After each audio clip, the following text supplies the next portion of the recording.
Eh. Alam mo, Father, mali yata yung lugar na pinuntahan mo eh.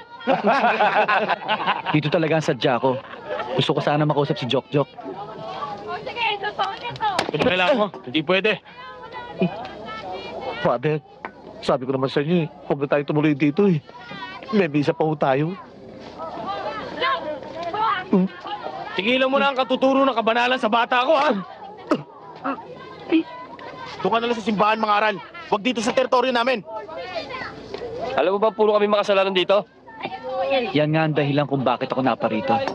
Anong silbi ko kung lilinisin ko yung malinis na? Tratado pa rito, ha? Pare!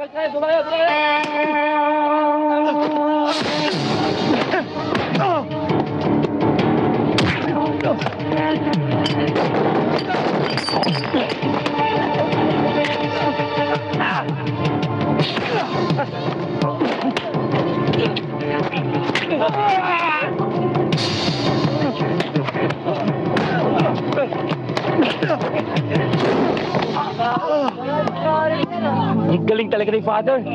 Ano, Joke? Sasama ka na sa amin? Oo, at wala na makakapigil sa akin. Amen! Father! Father, ayoko na, Father!